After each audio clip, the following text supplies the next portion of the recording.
योभन्दा अघिल्लो भिडियोमा हामी युनरी र बाइनरी अपरेटरको बारेमा कुरा गरिसकेका छौँ भने आजको यो भिडियोमा चाहिँ हामी टर्नरी अपरेटरको बारेमा कुरा गर्नेछौँ। यसको लागि म 8_score ternary.c भन्ने एउटा फाइल बनाउँछु अनि यसमा बेसिक सिन्ट्याक्स यसरी कपी पेस्ट गर्छु।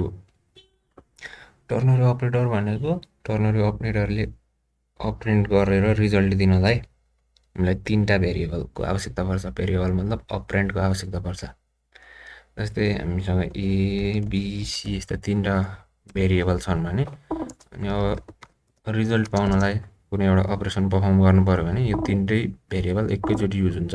दुईटा मात्रै युज गरेर हामीले रिजल्ट पाउन सक्दैनौँ। त्यस्तो केसलाई चाहिँ हामीले टर्नरी अपरेटर भन्ने हो। अब टर्नरी अपरेटरको मैले बेसिक यहाँनिर यिनीहरूलाई इन्टिजर टाइपको भेरिएबल बनाइदिन्छु होइन। अनि टर्नरी अपरेटरको सिन्ट्याक्स भनेको चाहिँ एउटा मात्रै इक्जाम्पल छ होइन, जुन चाहिँ कन्डिसनल अपरेटर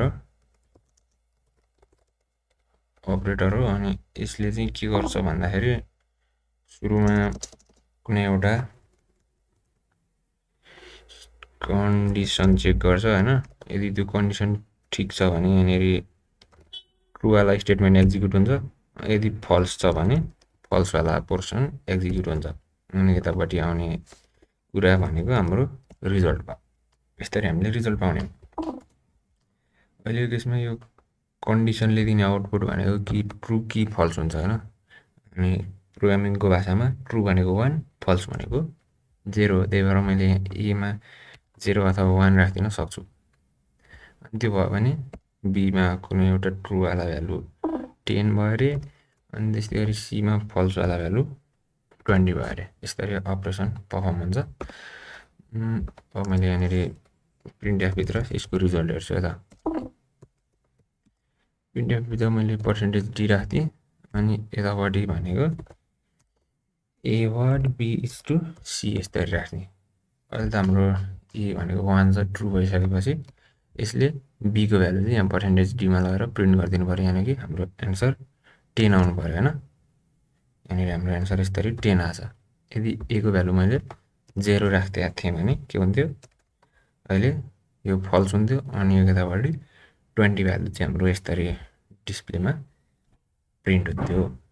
अब यसको खास युज चाहिँ के हो त? युज चाहिँ के हो भने यस्तै कुनै कन्डिसन चेक गरेर ट्रु र फल्स निकाल्नु छ भने पछि हामी यो इफ एल्स स्टेटमेन्टहरू पढ्दाखेरि त्यो अलि लामो सिन्ट्याक्सबाट गर्छौँ होइन। तर यो चाहिँ त्यसको सर्टकट फर्म हो। जस्तै यहाँनिर हामीलाई कुनै दुईटा नम्बर बिचको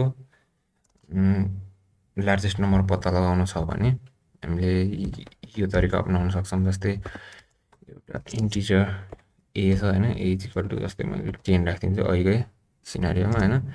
अनि त्यस्तै गरी integer B is equal to 20 राखिदिन्छु होइन। अब इन्टिजर रिजल्ट पनि यसरी बनाउँछु होइन। रिजल्ट इज रिजल्ट नराख्नु, म्याक्स राख्नुपर्छ। यदि दुईटा बिचको ठुलो नम्बर पत्ता लगाइरहेछ भनेपछि अब इक्विभ्यालेन्ट खालको भेरिएबल युज गर्नुपर्छ भन्ने हुन्छ होइन। म्याक्स इज इक्वल टु अब सुरुमा कन्डिसन के राख्ने त्यो थाहा छैन होइन। यदि त्यो कन्डिसन ट्रु भयो भने हामीलाई ए रिटर्न गर्नु पऱ्यो होइन। यदि ए र बी मध्ये ए ठुलो छ भने भन्ने कन्डिसन राख्ने है। त्यो ठुलो छ भने ए रिटर्न गर्नु पऱ्यो। अनि ए ठुलो छैन भने अभियसली बी ठुलो हुन्छ होइन, बी रिटर्न गर्नु पऱ्यो। त्यो केसमा अब कन्डिसन के राख्ने त भन्दाखेरि if A is greater than B भनेको ए ग्रेटर देन बी। यो चाहिँ यसको टक्क आउटपुट चाहिँ के हुन्छ भने यो यसलाई लजिकल अपरेटर भन्छ होइन। त्यो पढ्ने बाँकी छ। लजिकल अपरेटरले चाहिँ कि ट्रु अथवा कि फल्स रिटर्न गर्छ। ए ग्रेटर देन बी भनेको कि ट्रु हुन्छ कि फल्स हुन्छ होइन।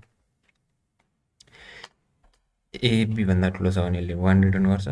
माथि हामीले यसरी म्यानुअली 1 0 राख्नु परेन। यदि ए ग्रेटर देन 0 छैन भने, greater less than or equal to छ भने यसले 0 रिटर्न गर्छ। अनि यसले हाम्रो आउटपुट बी दिन्छ होइन। अब बराबर छ भने त ए दिए नि बी दिए नि केही फरक पर्दैन नि त, त्यही भएर केही फरक पर्दैन यहाँ पनि। अनि त्यस्तै गरी अब मैले प्रिन्ट एफ युज गरेर %d भित्र मेरो म्याक्स प्रिन्ट गरिदिन्छु। अहिलेको केसमा म्याक्स भनेको 20 आउनुपर्ने होइन, आउँछ कि आउँदैन हेरौँ। 20 आछ। त्यस्तै गरी अब a को भ्यालु मैले यहाँ 30 राख्थेँ भने यसरी यसको एन्सर भनेको 30 आउनु पऱ्यो। त्यो भनेको यो अपरेटरले यसरी काम गरेर हामीलाई एन्सर पाउन सक्छौँ। तपाईँले यसलाई म्याक्सको सट्टा मिन्स तन भ्यालु कसरी निकाल्ने त्यसको लागि ट्राई गर्न सक्नुहुन्छ, अथवा अरू कुनै कामको लागि ट्राई गर्न सक्नुहुन्छ। एकदम युज हुने खालको अपरेटर हो, हल्का रेयर हो, तर एकदम पछि त्यो इफ-एल्स कन्डिसनहरूलाई एकदम सर्टकटमा गर्न निकै हेल्प गर्छ क्या यसले। सी प्रोग्रामिङमा मैले चाहिँ अलिक बढी युज गर्ने गरेको थिएँ। आजको भिडियोमा यति नै भयो त।